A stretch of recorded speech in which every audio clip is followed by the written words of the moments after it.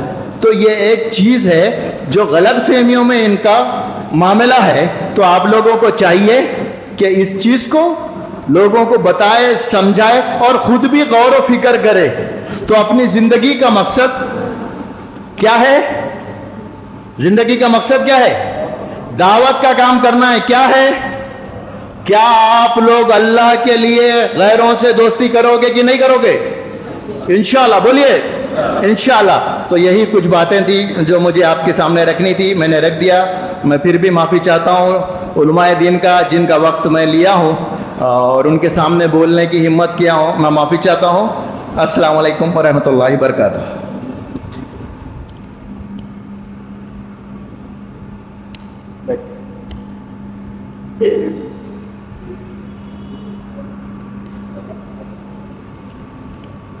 جزاک اللہ خیر و حسن الجزا.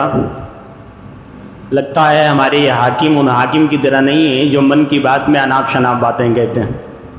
انہوں نے الحمدللہ اس مشن کی بات کی ہے جس کے لیے انبیاء کرام علیہم السلام کو اللہ تعالیٰ نے بھیجا. اب چونکہ انبیاء کرام علیہم السلام کا سلسلہ ختم ہو چکا ہے اور وہ ذمہ داری, وہ مشن اللہ تعالیٰ نے ہمیں دی ہے, ہمیں ٹرانسفر کی ہے. لہذا محترم جناب عبداللطیف خان صاحب اسی مشن کے بارے میں آپ سے بات کر رہے تھے. امید ہے کہ انشاءاللہ اس مشن سے جڑیں گے. اب اس مشن کی وضاحت کے لیے ہمارے درمیان مہمان مقرر محترم جناب وسیم الرحمان صاحب اسی جگہ تشریف فرما ہیں. انشاءاللہ یہ مشن کیسا ہے, کیا ہے, اللہ تعالیٰ نے اس کے لیے انبیاء کرام علیہم السلام کو بھیجا ہے اور اس کے لیے کیا کیا چیزیں ضروری ہیں, کیا طریقہ کار ہے, ان باتوں کی وضاحت فرمائیں گے. شیخ محترم کون سی جگہ ہے, کہاں سے؟ کاماریڈی سے تشریف لائے ہوئے ہیں اور الحمدللہ کافی حد تک یہاں جانے پہچانے ہیں. میں آپ محترم سے درخواست کروں گا کہ آپ آئیں اور اپنے موضوع کی وضاحت فرمائیں. اس شعر کے ساتھ کہ وقت سے فرصت ہے کہاں, کام ابھی باقی ہے, نور توحید کا اتمام ابھی باقی ہے. آپ کی سماعتوں کے حوالے شیخ وسیم الرحمان سراجی حفظہ اللہ جی. اسی کے ساتھ ساتھ ہمارے درمیان سابق امیر ضلعی شہری جمعیت اہل حدیث جناب افروز خان فیضی صاحب تشریف فرما ہیں. میں آپ سے درخواست کرتا ہوں کہ کرسی پہ تشریف لائیں. شیخ محترم سے درخواست ہے, دلی درخواست ہے کہ آپ کرسی پہ تشریف فرماؤ. شیخ وسیم الرحمان سراجی صاحب سے درخواست ہے کہ آپ دائش پہ تشریف لائیں.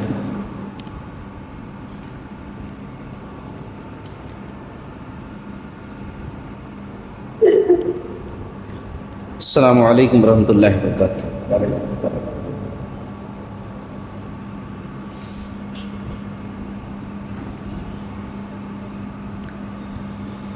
إن الحمد لله نحمده ونستعينه ونستغفره ونعوذ بالله من شرور أنفسنا ومن سيئات أعمالنا. من يهده الله فلا مضل له ومن يضلله فلا هادي له. وأشهد أن لا إله إلا الله وأشهد أن محمدا عبده ورسوله. أما بعد فإن خير الحديث كتاب الله وخير الهدي هدي محمد صلى الله عليه وسلم وشر الأمور محدثاتها وكل محدثة بدعة وكل بدعة ضلالة وكل ضلالة في النار. أعوذ بالله من الشيطان الرجيم. بسم الله الرحمن الرحيم. والعصر إن الإنسان لفي خسر إلا الذين آمنوا وعملوا الصالحات وتواصوا بالحق وتواصوا بالصبر. رب اشرح لي صدري ويسر لي أمري واحلل عقدة من لساني يفقهوا قولي. رب زدني علما رب زدني علما رب زدني علما. معزز علماء کرام و محترم ذمہ داران جمعیت اہل حدیث نظام آباد و مسجد حاضہ و محترم سامعین و سامعات، اللہ تعالیٰ کی تعریف ہو جو ہمارا خالق مالک مربی پالنہار ہے، جس نے ہمیں پیدا کیا اور انگنت بے شمار نعمتوں سے نوازا. اللہ نے ہمیں یوں ہی بیکار بے مقصد نہیں چھوڑا، بلکہ ہماری رشد و ہدایت کے لیے اپنے بہت سارے نیک اچھے سچے بندوں کو نبی اور رسول بنا کر بھیجا.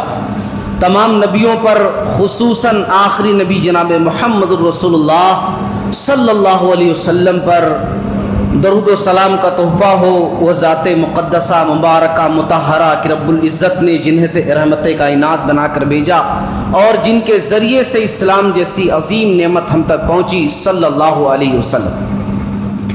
محترم حضرات، جیسا کہ آپ سب کو پتہ ہے کہ آج میرا جو عنوان ہے وہ ہے سارے پیغمبروں کا مشن دعوت و تبلیغ. اور اس سلسلے میں نے قرآن مجید کی ایک مختصر سی سورہ پڑھی ہے. یہ مختصر سورہ جو ہے بڑی جامع ہے. اتنی جامعیت اس سورہ کے اندر ہے کہ اس کے بارے میں یہ بھی کہا گیا ہے کہ اگر سمجھانے کے لیے کہ اگر اللہ تعالیٰ پورے قرآن مجید کو نہ نازل کرتا، صرف یہی ایک سورت نازل کر دیتا، تب بھی ہماری نجات کے لیے یہ بات کافی ہو جاتی. اور صحابہ کرام یہ سورہ ایک دوسرے کو سنایا کرتے تھے. اتنی جامع سورہ ہے اور یہ سورہ ہم سب کو یاد بھی ہوگی انشاءاللہ. اکثر و بیشتر سب کو یہ سورہ یاد ہے.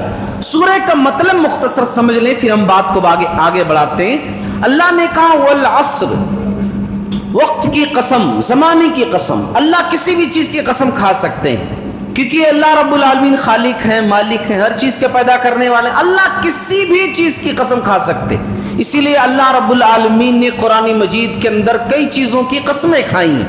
ہم لوگ صرف اللہ کی قسم کھا سکتے، اللہ کے علاوہ کسی اور کی قسم ہم نہیں کھا سکتے. من حلف لغیر اللہ فقد اشرک، جس نے اللہ کے علاوہ کسی اور کی قسم کھائی اس نے شرک کیا.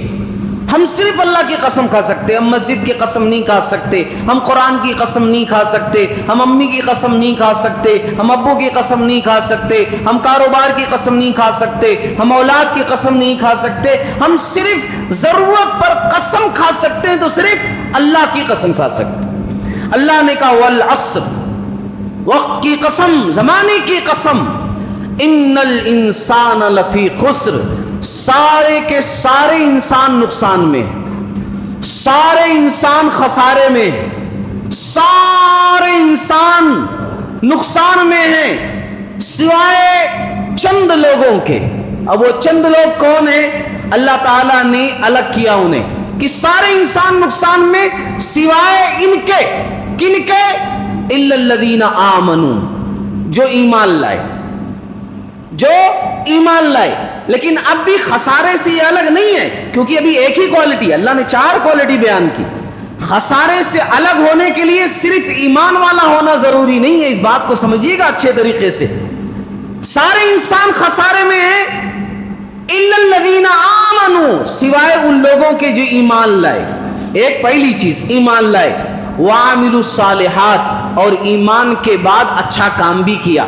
ایمان کے مطابق کام کیا، اللہ نے جو کہا وہ کیا، رسول اللہ صلی اللہ علیہ وسلم نے جو کہا وہ کیا، وعملوا الصالحات۔ تیسری چیز وتواصوا بالحق، جو ایمان انہیں پتا چلا، جس رب کی وہ عبادت کرنے والے بنے، جس رب کے بارے میں جانکاری ان کو ملی، جس رب کے سامنے وہ سجدہ ریز ہو رہے ہیں، اب اس بارے میں اوروں کو بتانا، اس بارے میں اوروں کو تعلیم دینا، اب اس رب کی طرف اور لوگوں کو جوڑنا، اس دین سے اور لوگوں کو ملانا، یہ مشن ہونا چاہیے۔ یہ تیسری چیز ہے۔ پہلی چیز الا الذین آمنوا، دوسری وعملوا الصالحات، تیسری وتواصوا بالحق، اور چوتھی چیز ہے کہ حق کے راستے میں جو تکلیف پہنچے اس پر صبر کرنا۔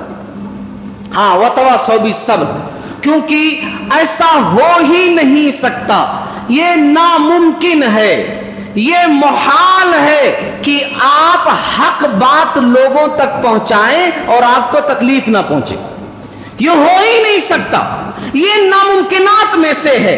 جنہوں نے دنیا کے اندر یہ کام کیا ہے کہ حق لوگوں تک پہنچایا ہے، سچ لوگوں تک پہنچایا ہے، انہیں تکلیف پہنچی ہی پہنچی ہے۔ انبیاء کی زندگی ہمارے سامنے ہے، دنیا کے سب سے بہترین لوگوں کی مثالیں ہمارے سامنے موجود ہیں کہ جب انہوں نے حق لوگوں تک پہنچایا، رب کا پیغام رب کے بندوں تک پہنچایا، تو کیا ان کے ساتھ کیا گیا ہم اور آپ اچھی طریقے سے اس بات کو جانتے ہیں۔ اب میں نے اس سورہ کی وضاحت کر دی جس پر میں نے بیس بنایا ہے۔ محترم حضرات، ابن حبان کی حدیث ہے، حالانکہ اس حدیث کے بارے میں کلام کیا گیا ہے، بعض لوگوں نے کہا ضعیف ہے، بعض لوگوں نے کہا نہیں حسن ہے، چل سکتا ہے۔ میں اس سے ہٹ کر کے صرف سمجھانے کے لیے ذکر کر رہا ہوں۔ بڑی مشہور سی بات ہے، 1,24,000 انبیاء ہے، جس میں سے کہا گیا ہے 313 رسول تھے، 313 رسول تھے۔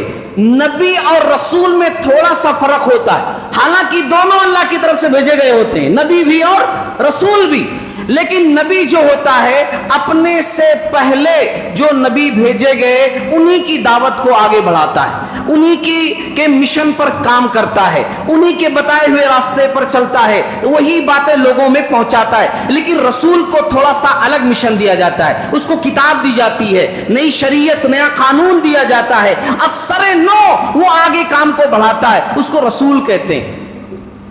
تو اس دنیا کے اندر بہت سارے نبی اور رسول آئے، 1,24,000 تو مشہور ہے، مگر قرآن کی میں آیت یہاں پر کوٹ کروں گا۔ اللہ نے کہا وَلَقَدْ بَعَثْنَا فِي كُلِّ أُمَّةٍ رَسُولًا أَنِ اعْبُدُوا اللَّهَ وَاجْتَنِبُوا الطَّاغُوتَ، ہم نے ہر امت کے اندر نبی رسول بھیجا اور سب نے یہ پیغام دیا أَنِ اعْبُدُوا اللَّهَ، اللہ کی عبادت کرو، وَاجْتَنِبُوا الطَّاغُوتَ، اور اللہ کے علاوہ غیروں کی جو پوجا پرستش کی جا رہی ہے ان سے باز آ جاؤ۔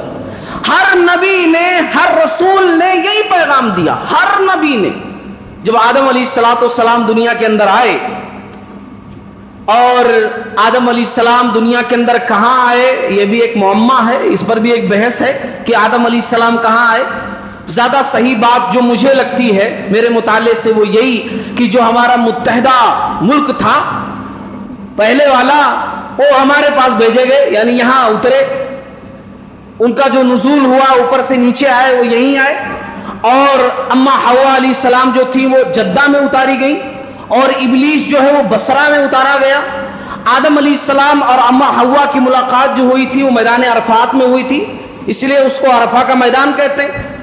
بہرحال جب آدم علیہ السلام اور اما حوا علیہ السلام دنیا کے اندر آئے تھے تب اتنے چیزیں نہیں تھی، شرک نہیں تھا، بت پرستی نہیں تھی، اس وقت تو زندگی کی بھاگ دوڑ یہ تھی کہ زندگی کیسے گزارا جائے۔ دونوں لوگ مل کر کے اللہ رب العالمین کی مدد آئی، فرشتوں کا نزول ہوا، زندگی گزارنی شروع کی۔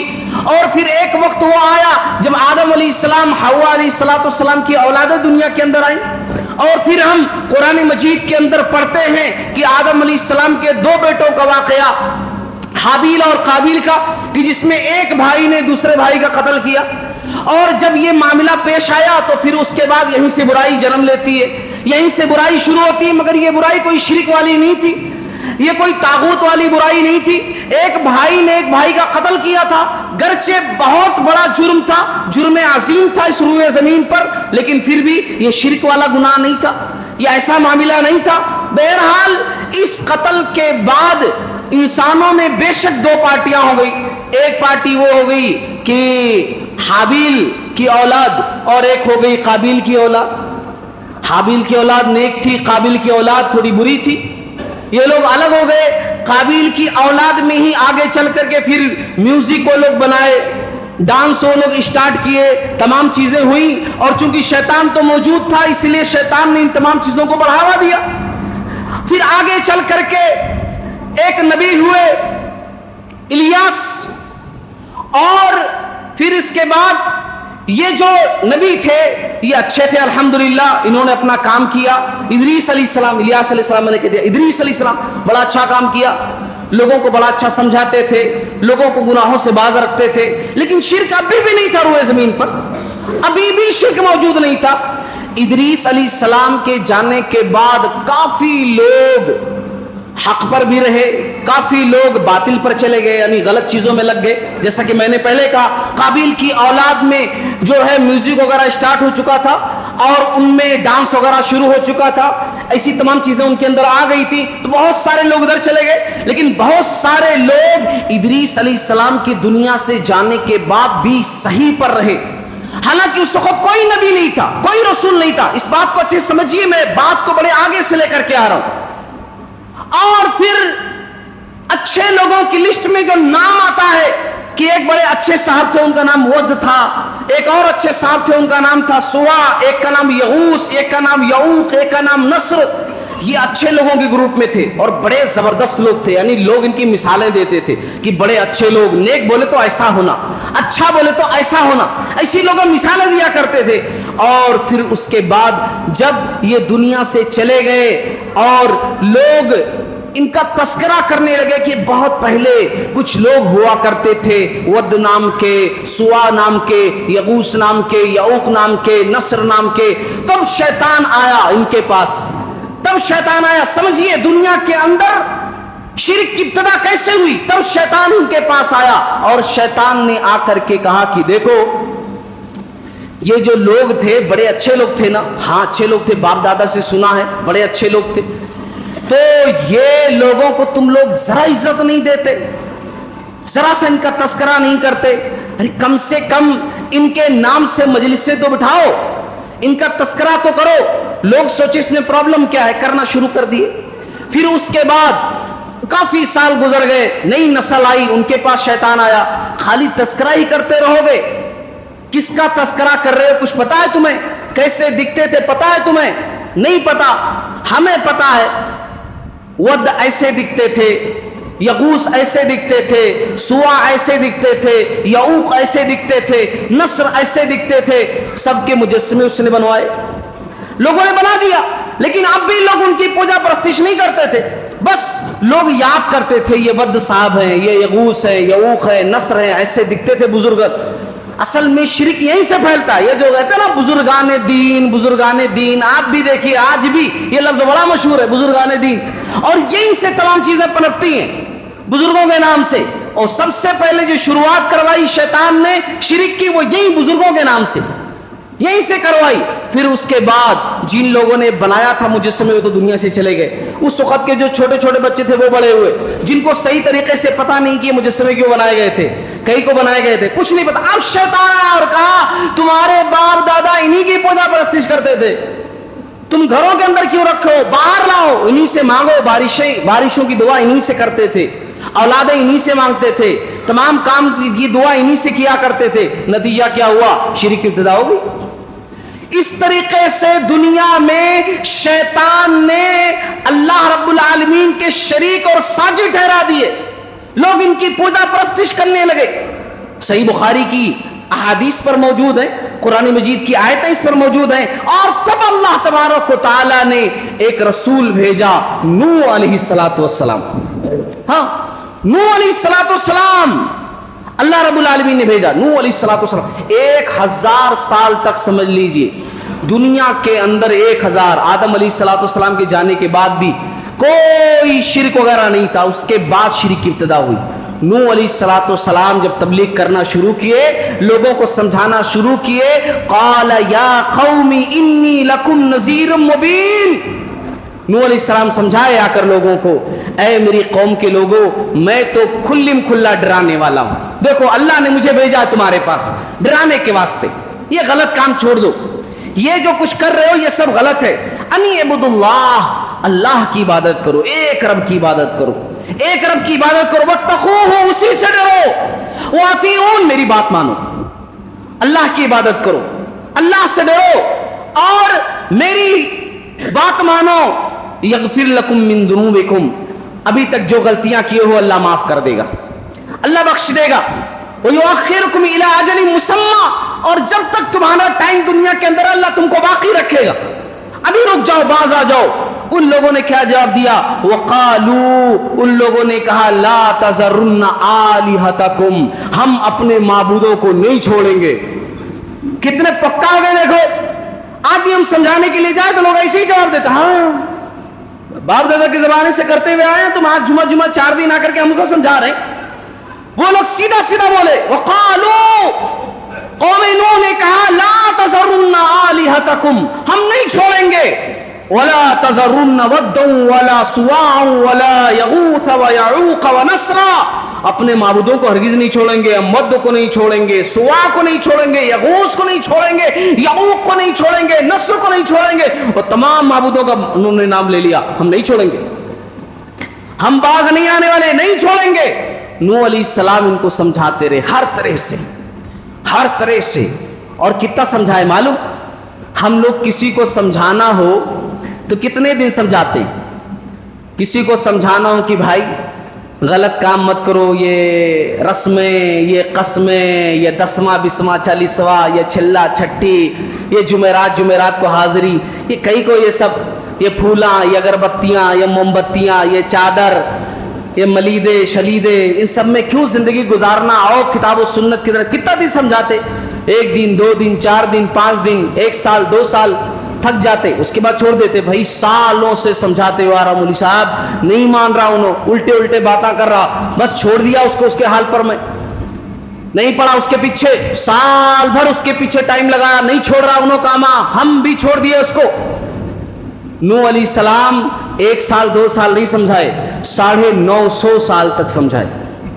کتنا سمجھائے؟ 950 سال سمجھائے جی، 950 سال سمجھائے۔ سورۃ العنکبوت پڑھو، 950 سال اللہ کا ایک نبی دعوت دیتا رہا، لیکن جب قسمت میں ہدایت نہ لکھی ہو نا تو نہیں مل سکتی۔ اس دنیا کے اندر سب سے بڑی دولت ہدایت ہی ہے۔ ابھی سابقہ امیر محترم جو ذکر کر رہے تھے نا کہ اہل حدیث ہونا یہ بڑی فخر کی بات ہے، خوش نصیبی کی، واقعی میں خوش نصیبی کی بات ہے جی۔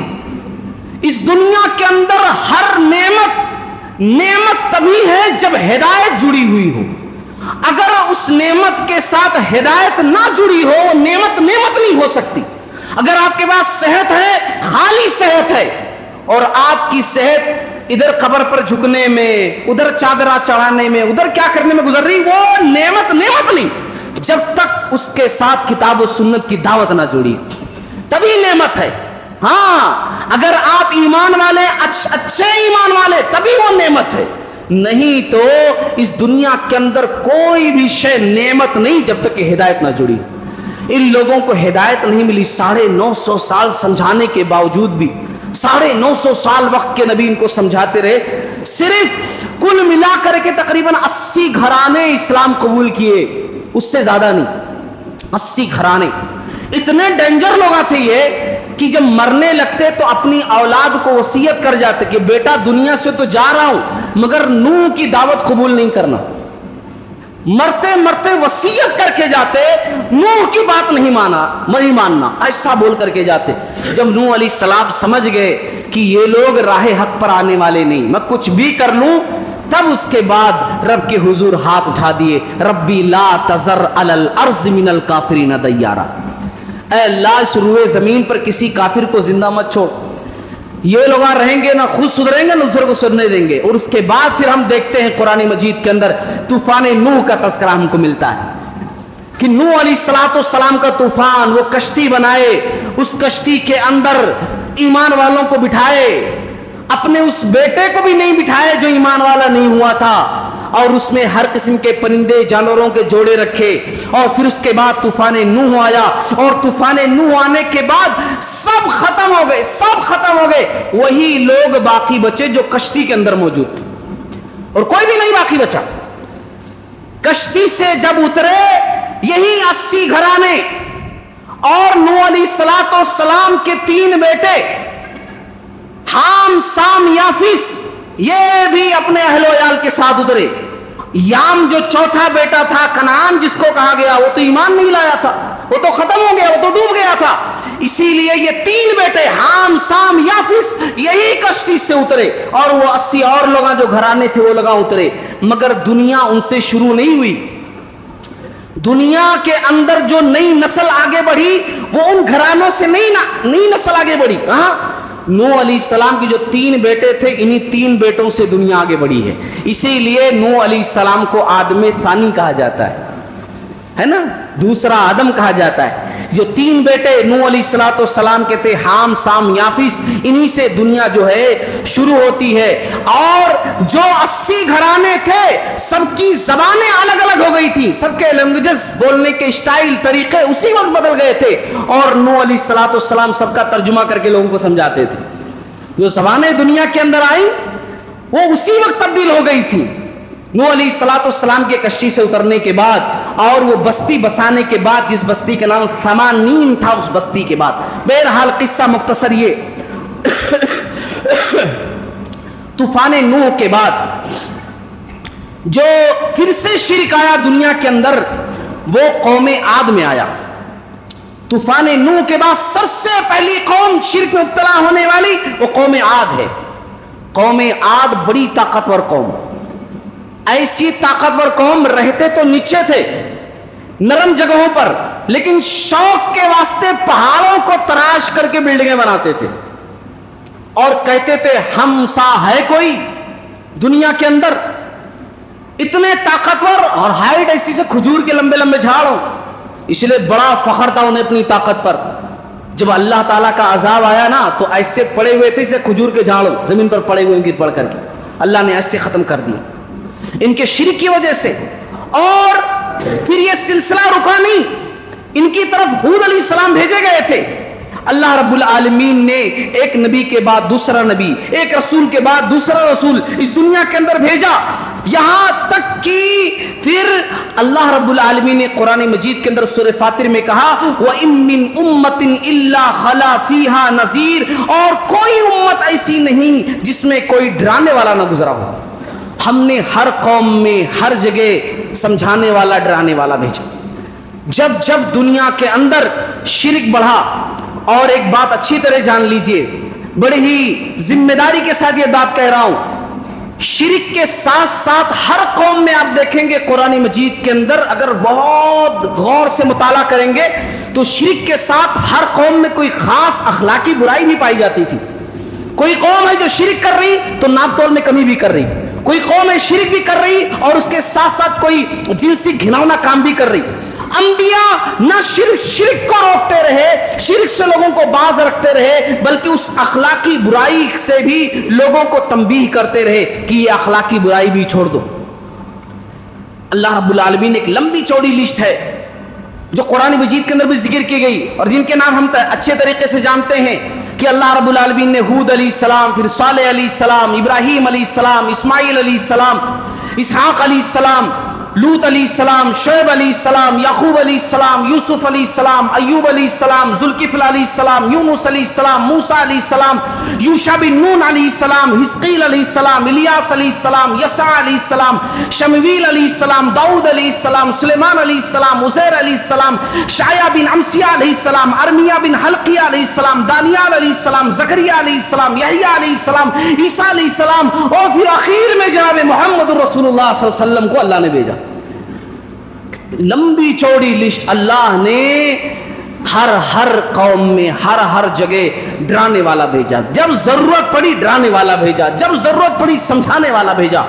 اب آخری نبی جناب محمد رسول اللہ صلی اللہ علیہ وسلم جب دنیا کے اندر آئے تب بھی دنیا کا عالم کیسا تھا؟ بڑا اچھا نہیں تھا۔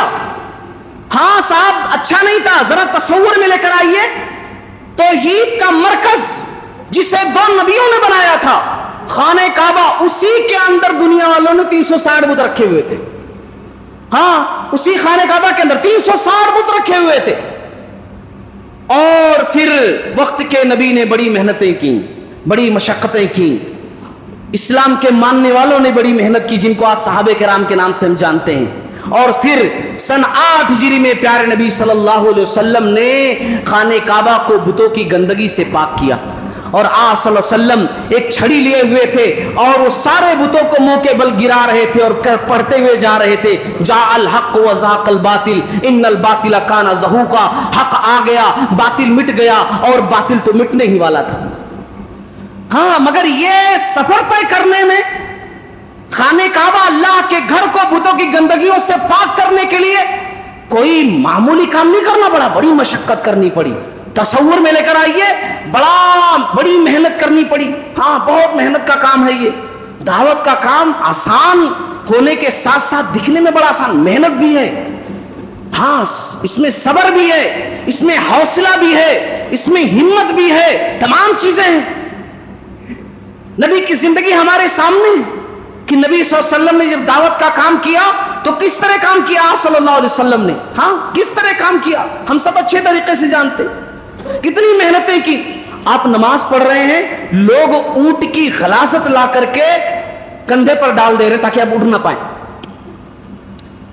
لوگوں نے گلے میں کپڑے ڈال کر کھینچے ہیں کہ وقت کے نبی کی آنکھیں جس سے باہر آ جائیں، نبی کے راستے میں کانٹے دار جھاڑیاں بچھائے ہیں، نبی کو پتھروں سے مارے ہیں، نبی کو گالیاں دی ہیں، نبی کو تکالیف دی ہے، اور اس کام کو قبول کرنے والے، اس دعوت کو قبول کرنے والوں کا عالم یہ ہوا ہے انہیں تپتی ہوئی ریتوں پر لٹایا گیا ہے، ان کے سینوں پر بھاری پتھر رکھے گئے ہیں، انہیں میٹ میں لپیٹ کر کے ان کے ناک میں دھواں دیا گیا ہے، ان کے پیٹھ کو سلاخیں گرم کر کے داغا گیا ہے، یہ دنیا کے اندر کیا گیا ہے۔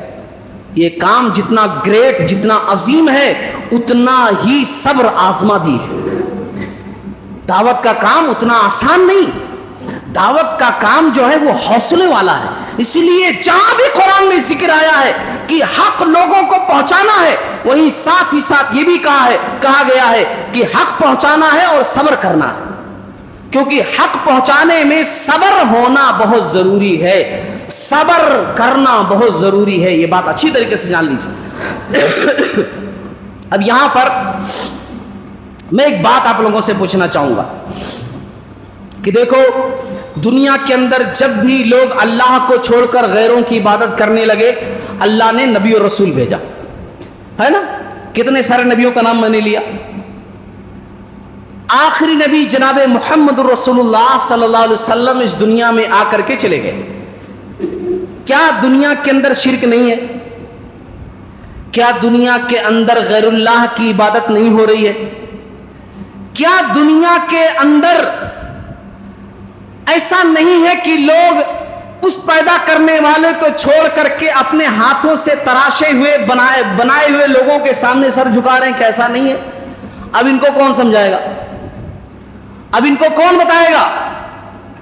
اب نبی اور رسول نہیں آنے والے کہ کوئی نبی آئیں گے پھر سے اللہ کسی نبی کو بھیجے گا، کسی رسول کو بھیجے گا۔ اب یہ ذمہ داری کس کی ہے؟ یہ ذمہ داری ہماری، آپ کی، سب کی، ہاں ہم سب کی ذمہ داری ہے، اور اسی لیے تو ہم خیر امت کے لقب سے ملقب ہوئے ہیں۔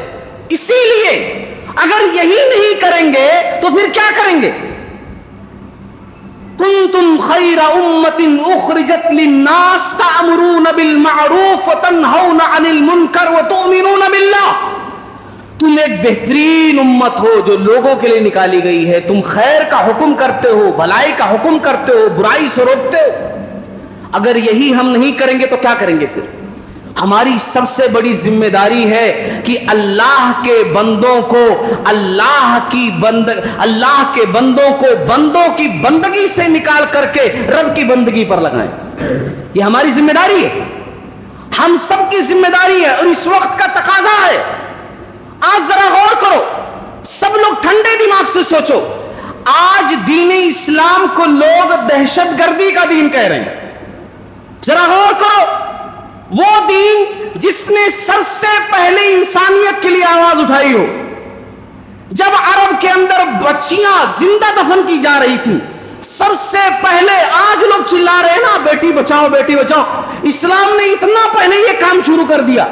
اس دین کو آج لوگ کہہ رہے ہیں دہشت گردی کا دین ہے. کون لوگوں کو سمجھائے گا کہ تم غلط سوچ رہے ہو؟ سمجھانا ضروری ہے کہ نہیں ہے؟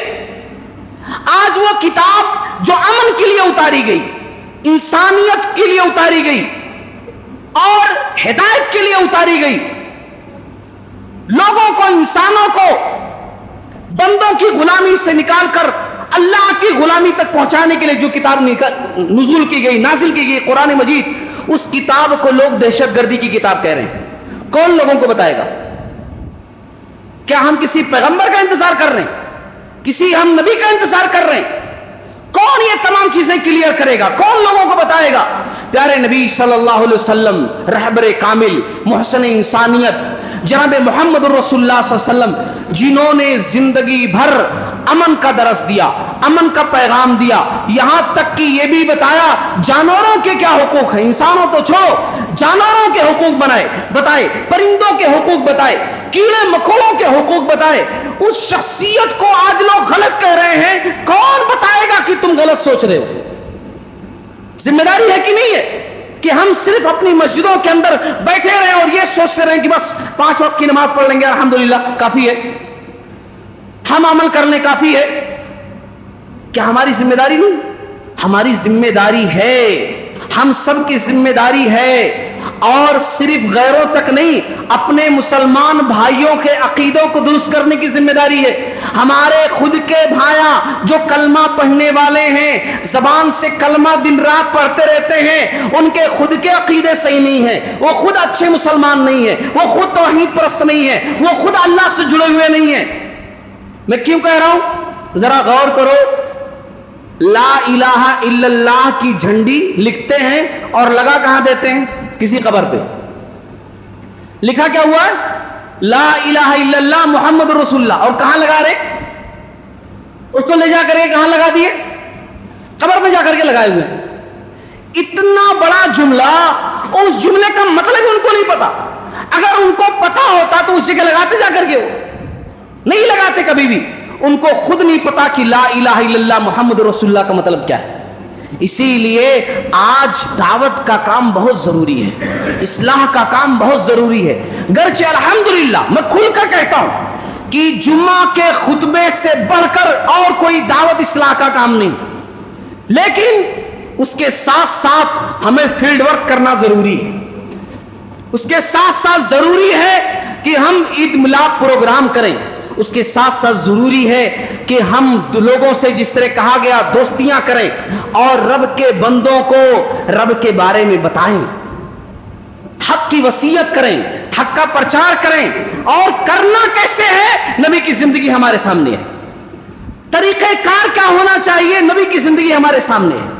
نبی صلی اللہ علیہ وسلم نبی بننے کے بعد جب دعوت کا کام شروع کیے تو 3 سال خفیہ تبلیغ کیے. خفیہ, آپ سمجھ رہے ہیں, وقت کے نبی ہیں, آخری نبی ہے جی. 3 سال خفیہ دعوت کا کام کیا, چھپ کر کام. کیا ضرورت تھی؟ کیا اللہ کی مدد ساتھ میں نہیں تھی؟ اللہ نے خود ذمہ داری دی تھی. اللہ نے خود کہا تھا نا کہ جگہ دعوت کا کام کرو, تو چھپ کر کرنے کی کیا ضرورت تھی؟ مصلحت, وقت کا تقاضا, یہ تمام چیزیں دعوت کے کام میں بہت ضروری ہے. قرآن میں اللہ رب العالمین نے کہا ادعو الی سبیل ربک بالحکمہ, اللہ رب العالمین کے راستے کی طرف لوگوں کو حکمت کے ساتھ بلاؤ. حکمت کا ہونا ضروری ہے. والموعظۃ الحسنہ, بہترین گفتگو کے ساتھ بلاؤ.